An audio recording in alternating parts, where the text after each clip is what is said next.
और आज की वीडियो में क्या पढ़ने वाले हैं हम कि 9th और 10th क्लास का कुछ बेसिक मैथ का क्वेश्चन उसको समझने वाले हैं हम। और क्लास 9th में है तो भी समझिए आप, और क्लास 10th में तो भी समझिए, ठीक है। तो बेसिकली देखा जाए तो क्लास 10th का ही क्वेश्चन है ये। देखते हैं क्वेश्चन नंबर 1 आपका। क्वेश्चन नंबर 1 बोला था आपसे, क्या बोल रहा है जी कि निम्नलिखित में से कौन सी संख्या पर अपरिमेय संख्या है। निम्नलिखित में से कौन सी संख्या क्या है, अपरिमेय संख्या है। तो आपको बोलेंगे हम कि क्या लिखा है, √36 बटा कितना लिखा है 64। ये अपरिमेय है कि क्या है, परिमेय है। तो आपको ये पता है कि जो संख्या रूट में हो, ठीक है, उसको हम बाहर निकालते हैं। अगर वो बाहर निकल जाए तो क्या होता है, वो परिमेय संख्या हो जाएगा। अगर वो बाहर नहीं निकल पाए तो क्या होता है, वो अपरिमेय संख्या होता है, ठीक है। इसको क्या करेंगे, हम बाहर निकालेंगे। ढूंढना क्या है हमको, अपरिमेय, यानी कि जो रूट में ही रहेगा, बाहर नहीं निकल पाएगा, उसे क्या बोल देंगे, इसका आंसर हो जाएगा, वो क्या हो जाएगा, अपरिमेय संख्या हो जाएगा, ठीक है। देखते हैं क्वेश्चन क्या बोला था इधर कि ऑन द रूट कितना 36 बटा 64। तो बोले 36 के लिए क्या बाहर निकालते हैं, 6 बाहर निकाल लेते हैं, और 64 के लिए क्या निकालते हैं, 8 निकाल लेते हैं, यानी कि बाहर ही निकल जाएगा। तो क्या हो जाएगा, ये परिमेय संख्या है, ठीक है। तो ये हमारा आंसर नहीं होगा। देखते हैं इसका ऑप्शन नंबर 2। तो 2 क्या बोला जी, √3। √3 हम बाहर नहीं निकल पाएंगे, इसलिए क्या होगा इसका आंसर, इसका आंसर क्या होगा, बी नंबर सही होगा। और क्या है, अपरिमेय संख्या है। क्वेश्चन नंबर 2 देखिए, बोल रहा था क्या कि पाई एक क्या है बाबू। तो क्या बोला था, ए नंबर परिमेय संख्या है कि अपरिमेय है कि पूर्णांक संख्या है, क्या है कि कोई नहीं है, ठीक है। तो कभी याद रखिएगा आप कि पाई क्या है, तो क्या बोलेंगे हम कि ये पाई क्या है, कि ये अपरिमेय संख्या है। समझ में आ रहा है, पाई क्या है, अपरिमेय संख्या है। क्वेश्चन देखते हैं कितना नंबर, 3 नंबर, 2 या 2 से अधिक, 2 या 2 से अधिक अभाज्य संख्याओं का मौसा क्या होगा। 2 या 2 से अधिक अभाज्य संख्या क्या होगा, मौसा क्या होगा, अभाज्य संख्या, ठीक है। देखिए समझते हैं इसको हम। तो क्या बोले यहाँ बोला है क्या, अभाज्य संख्या। ध्यान दीजिएगा, क्या बोला है, अभाज्य। तो हम क्या करेंगे, अभाज्य का मतलब क्या होता है, यानी कि वही संख्या जो क्या हो जी, किसी से भी नहीं कटे, उससे क्या बोलते हैं, अभाज्य संख्या कहते हैं। वैसी संख्या जो किसी से भी नहीं कटे, जिसका बोलेंगे हम कि यहाँ क्या है, 3 है, ये किससे नहीं कट रहा है, क्या है, 5 है, ये भी नहीं कट रहा है। और क्या बोलेंगे, 7 भी नहीं कट रहा है, 9 कट जाएगा, ठीक है। 11 है, 13 है, ये क्या हो रहा है, किससे भी नहीं कट रहा है। ये क्या, इस सब संख्या क्या है जी, ये अभाज्य संख्या है। तब बोला क्या कि 2 या 2 से अधिक, 2 ले लेंगे या 2 से अधिक 3 भी ले सकते हैं, 4 भी ले सकते हैं, कोई दिक्कत नहीं है। और क्या निकालना है, इसका मौसम निकालना है। क्या निकालना है, मौसम निकालना है, ठीक है। तो बोलिए कितना दिया है जी, 3 और 5 और 7, 3 को ले लेते हैं हम, कोई भी ले सकते हैं संख्या आप। इसकी क्या निकालेंगे, मौसम निकालेंगे तो कितना आएगा जी, 1 आएगा, क्योंकि इसमें कॉमन कुछ नहीं है। इसका जब मौसम निकालेंगे, सबका भी मौसम निकालेंगे, कितना आएगा, इसका आंसर 1 ही आएगा। तो इसका आंसर कितना हो जाएगा, 1 हो जाएगा। और इसका टिक कितना कर देंगे हम, ए नंबर इसका आंसर हो जाएगा, ठीक है। चलो देखते हैं क्वेश्चन में कितना, क्वेश्चन कितना नंबर, 4 नंबर क्वेश्चन देखते हैं, ठीक है। क्वेश्चन नंबर 4 हमसे क्या बोल रहा है जी, क्वेश्चन नंबर 4 बोला था कि द्विघात बहुपदों के शून्यकों की संख्या होती है। द्विघात बहुपद के शून्य की संख्या होती है, ठीक है। तो इसको देखते हैं अभी हम। द्विघात बहुपद इनका, इसकी ये क्या, कौन सा बहुपद है जी, x² + 4x + 5। और क्या है, द्विघात बहुपद है। क्यों, क्योंकि इसका घात कितना दिया हुआ है, 2 दिया हुआ है। तो जिसका घात कितना हो, 2 हो, तो इसका शून्य भी कितना निकलता है, 2 निकलता है, यानी कि मान भी कितना निकलेगा, 2 निकलेगा। और यहाँ घात कितना होगा, 3 होगा, तो उसका मान कितना निकलेगा, 3 निकलेगा, यानी शून्य कितना निकलेगा, 3 निकलेगा। और एक घात कितना निकलता है, 1 इसका शून्य निकलता है। तो यहाँ द्विघात बहुपद का शून्य कितना होता है जी बाबू, 2 होता है। घात कितना दिया है, 2 दिया हुआ है। तो इसका आंसर क्या होगा, 2 इसका होगा, ठीक है। इसका आंसर होगा 2। द्विघात बहुपदों की शून्यकों की संख्या कितनी होती है, तो क्या बताएंगे हम, 2 होती है। और आपसे क्या बोलेगा कि त्रिघात बहुपद से शून्य की संख्या कितना होगा, तो क्या बताएंगे हम, 3 होगा, ठीक है। तो इसका आंसर कितना हो जाएगा, 2 हो जाएगा, ठीक है। क्वेश्चन नंबर देखिए 5, 1 से 100 तक के सभी प्राकृत संख्याओं का योगफल कितना होता है। 5 नंबर क्वेश्चन का फॉर्मूला ऐसे हो सकता है, कितना कि n × n + 1 बटा में कितना आएगा, 2 आएगा, ठीक है। तो यहाँ पूछेंगे n का मान कितना दिया था, बताएंगे आप कि n का मान कितना दिया था, 100 दिया था। n का मान कितना है, 100, यानी कि नंबर, n मतलब नंबर होता है, और नंबर कितना है, 100 तक लेना हमको। और 100 तक क्या करना है, जोड़ना है, कितना इसका आंसर आएगा, ठीक है। तो ले लेंगे 100 × 100 + 1 कर देना है, और बटा में कितना आएगा, 2 आएगा, यानी कि 2 से कटेगा ये, ठीक है। तो बोलिए कितना होगा, इधर 2 से कटाएंगे तो कितना हो जाएगा, ये हो जाएगा 50 × यहाँ कितना हो जाएगा, 101 हो जाएगा, ठीक है। अब इसी को जब गुना कर देंगे हम तो कितना होगा, 50 × 101। तो इसका आंसर कितना आएगा जी, 5050। और क्या है इसका आंसर, यानी कितना आएगा, 50 इसका आंसर आएगा। और इसका आंसर क्या होगा, 50 ठीक है। आइए क्वेश्चन देखते हैं 6 नंबर, सबसे छोटी पूर्ण संख्या जो 16, 20 तथा कितना 24 से विभाज्य है, मतलब कट जाएगा, भाज्य है, ठीक है। तो यानी कि देखना है इसमें और इसमें चारों में देखना है कौन सा संख्या है जो 16 से भी कटेगा, 20 से भी कटेगा, किससे 24 से भी कटेगा। तो क्या कर सकते हैं, इसको बनाना आपको नहीं आ रहा है तो 3 से डिवाइड करके देख लेंगे, जो कट जाएगा उसको लिख देंगे आंसर। यानी कि 3 में सबसे छोटा भी होना चाहिए, ठीक है, छोटा सबसे होना चाहिए, ठीक है ना। देखते हैं, तो इसका आंसर ऐसे निकालते हैं हम लोग। क्या करते हैं जी कि यहाँ क्या करना है हमको, 3 क्या निकालना है, एलसीएम निकालना है। किसका एलसीएम, किसका निकालना है, 16 का और 20 का और 24 का हमको एलसीएम निकालना है और देख रहे हैं कितना है, ठीक है। तो बोले कैसे कटेगा, 2 से कितना हो जाएगा 8, फिर कितना होगा 10, फिर कितना होगा 12 होगा, फिर 2 से कटेगा कितना होगा ये 4 होगा, यहाँ कितना होगा 5 होगा, और ये कितना होगा 6 होगा, ठीक है। फिर किससे कटेगा 2 से कटेगा ये, तो यहाँ कितना हो जाएगा 2 दूनी के 4, यहाँ हो जाएगा 5, यहाँ हो जाएगा 3। अब ये कटने वाला नहीं है, गुना कर देंगे हम, 2 दूनी के 4, 4 दूनी के 8, 8 दूनी के 16, 16 में कितना से करना है 5, 16 5 80, और 80 में किसे कर देना हमको गुना 3 से करना है। तो बोलिए 8 3 कितना हो जाएगा 24, यानी कितना आ रहा है जी 240। तो इसका आंसर 240 दिया हुआ है, देखिए आ दिया 240 इसका आंसर। इसका आंसर कितना होगा 240 होगा, ठीक है। देखते हैं कितना 7 नंबर, ये इतना बोला था का क्या निकलना है, माध्यिका निकलना है, इतना इतना इतना की माध्यिका निकलना है।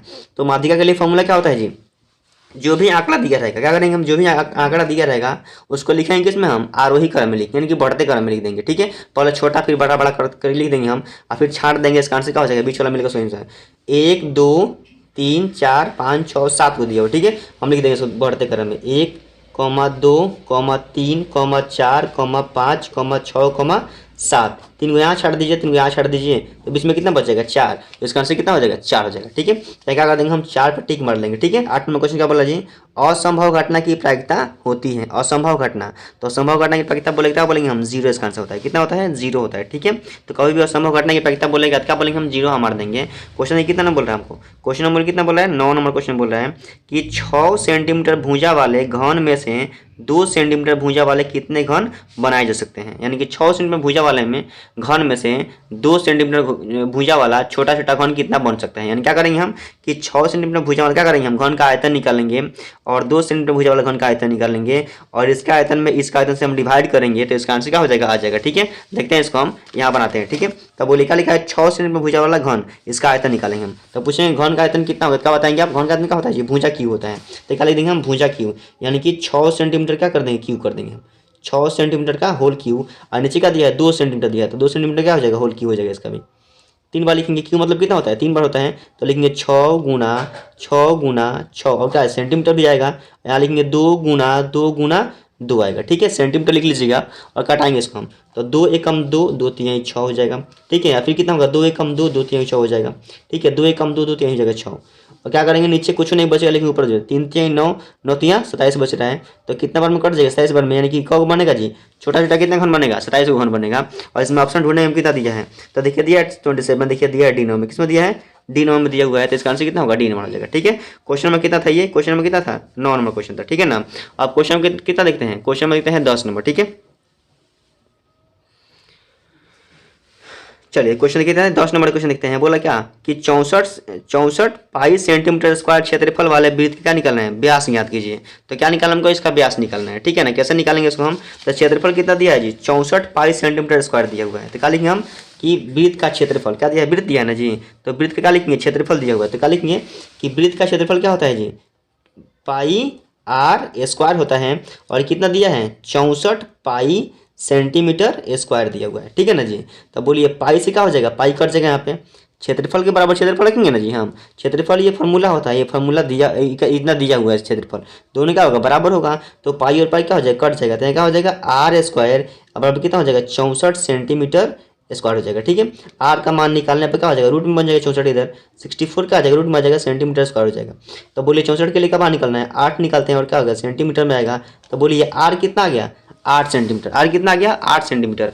और आर क्या मतलब त्रिज्या होता है, तो हम पूछेंगे व्यास कितना होगा इसका, व्यास यानी क्या होगा डी कितना होगा, तो क्या होता है जी 2r इसका आंसर होता है। तो 2 में क्या कर देंगे हम 8 से गुना कर देंगे 8 सेंटीमीटर से, तो इसका आंसर कितना होगा 16 सेंटीमीटर। तो बोलिए व्यास कितना आएगा 16 सेंटीमीटर आएगा, और इसमें ऑप्शन ढूंढ लेना है कि 16 सेंटीमीटर कहाँ दिया हुआ है, तो देखिए किस में दिया है यहाँ दिया है बी नंबर, इसका आंसर हो जाएगा, ठीक है। एक क्वेश्चन देते हैं 11 नंबर क्वेश्चन देते हैं, क्या बोल रहा है कि यदि 65 तथा 117 का मौसा इतना के रूप में है तो m का मान क्या होगा, यानी कि इसका और इसका मौसा क्या है इसके बराबर है, इतना के रूप में मतलब इसके बराबर होगा, इतना ही के बराबर क्या होगा इसका क्या होगा HCF होगा, यानी कि मौसा होगा। तो हम क्या करना है इसका और इसके क्या करना है मौसा निकालना है, ठीक है। और जो मौसा आएगा उसको इसके बराबर कर देंगे तो इसका हमको मान मिल जाएगा। तो क्या करेंगे हमको इसका मौसा निकालना है कितना का 65 का और 17 का हमको मौसा निकालना है, तो यहाँ निकालेंगे इसका मौसा, ठीक है। तो क्या लिखेंगे 65 यानी कि 65 और कितना 117 117 का क्या करना है हमको मौसा निकालना है। तो मौसा ऐसे निकालते हैं हम लोग, तो 65 एक आने कितना होगा 65 होगा 65 होगा, और क्या करेंगे घटाएंगे इसको हम, घटाएंगे तो बोले कितना आएगा जी यहाँ हो जाएगा 2, और यहाँ कितना हो जाएगा यहाँ हो जाएगा कितना 5, 6 5 11 होता है। और यहाँ कर देंगे 65 65, ठीक है। और फिर किसे कटाएंगे इसको हम 52 से, तो 52 कम कितना होगा 52 आएगा, ठीक है। और यहाँ घटाएंगे तो कितना आएगा 3 आएगा। और यहाँ कितना आएगा बाबू, यहाँ पर जाएगा 1, यहाँ कितना होगा, यहाँ हो जाएगा 52। समझ में आ रहा है। क्या करेंगे ऐसे हम निकालेंगे, इसका एचसीएफ निकालेंगे, मौसम निकालेंगे। और 13 चौक कितना होगा 52 होगा, 13 चौके 52 हो जाएगा। और ये क्या हो जाएगा कट जाएगा। तो इसका एचसीएफ कितना आएगा, इसका एचसीएफ कितना आएगा 13 आएगा। एचसीएफ कितना आएगा इसका 13 आएगा। और 13 किसके बराबर है, क्या बोला 13 कि क्या 65 m माइनस 117 के बराबर है। तो यहाँ लिखेंगे हम कि क्या 65 m माइनस 117 बराबर क्या होगा, इसका किसके बराबर होगा, ये 13 के बराबर होगा। तो यहाँ लिख देंगे 13, ठीक है। और यहाँ से क्या करेंगे हम m का मान निकालेंगे आसानी से। समझना क्या था हमको कि क्या जो बोल रहा था कि 65 और कितना 117 का क्या करना है, मौसा इसके बराबर होगा। तो इसका मौसा निकाल दिए कितना 13 आ गया। तो क्या होगा इसके बराबर कितना होगा 13 होगा। और इसमें m का मान निकालना है हमको। क्या करेंगे हम इसमें m का मान निकालेंगे, तो क्या लिखेंगे 65 m बराबर यहाँ हो जाएगा 13, यहाँ कितना आएगा प्लस में आ जाएगा कितना 117 आ जाएगा, 117 क्या प्लस में आ जाएगा।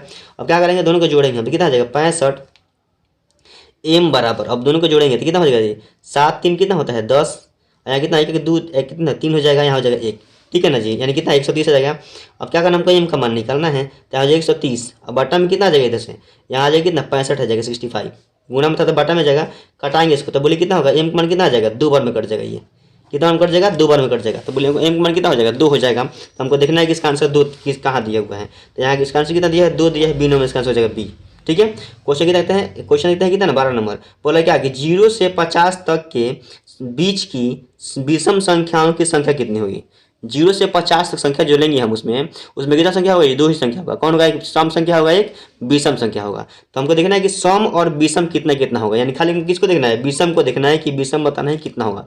तो देखिए दोनों क्या होगा बराबर होगा, सम जितना होगा उतना विषम भी होगा। और दोनों का अंतर क्या होगा, एक का अंतर होता है। तो सम भी कितना होगा 25 और विषम भी कितना होगा 25, दोनों में कितना हो जाएगा 50। तो इसका आंसर कितना होगा 25 मार देंगे हम, सीधा मार देंगे 25।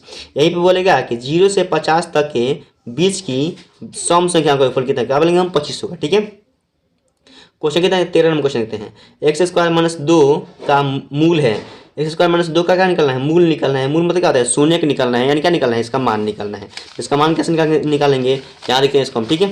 एक्स स्क्वायर माइनस 2 का तो क्या लिखेंगे हम, यहाँ लिख देंगे एक्स स्क्वायर माइनस 2 लिख देंगे। और मान निकालेंगे क्या करेंगे बराबर लिखते हैं 0, ठीक है। अब क्या करेंगे इसको एक्स स्क्वायर यहाँ लिखेंगे बराबर, यहाँ किस में दिया है ये माइनस में किस में आ जाएगा प्लस में आ जाएगा। और क्या लिखेंगे एक्स बराबर अंदर रूट कितना हो जाएगा ये 2 हो जाएगा, ठीक है। और किसका मान है जी एक्स का मान है। तो कौन सा बहुपद है, द्विघात बहुपद है। अभी इसके पहले बताया था कि इसमें घात कितना दिया है 2, तो इसका मूल कितना निकलेगा 2 निकलेगा। और ये कितना एक ही आया हुआ है, और किस में दिया है ये रूट में दिया हुआ है। तो क्या करेंगे लिखेंगे क्या कि एक क्या हो जाएगा रूट में हो जाएगा क्या 2, एक हो जाएगा माइनस में रूट 2 हो जाएगा।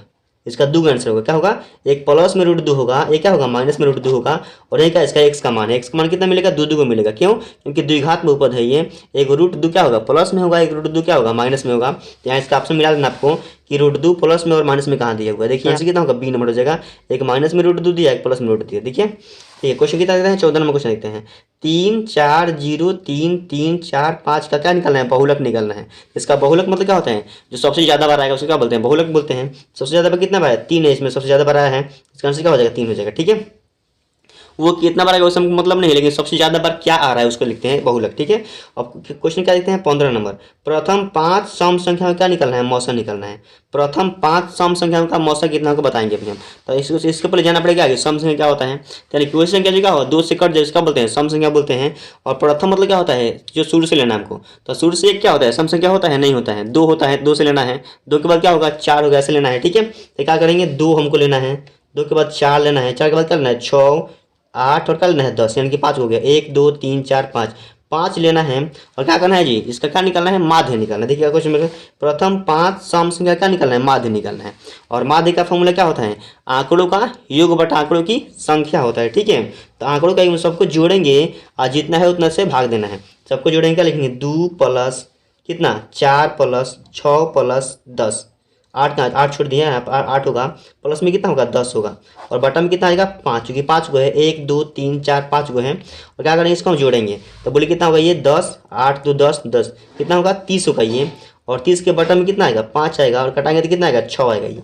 तो इसका आंसर कितना होगा 6, इसका माध्य कितना हो जाएगा 6 हो जाएगा। और यहाँ 6 इसका ऑप्शन देख लेना कितना डी नंबर दिया हुआ है, इसका आंसर कितना होगा डी नंबर हो जाएगा, ठीक है।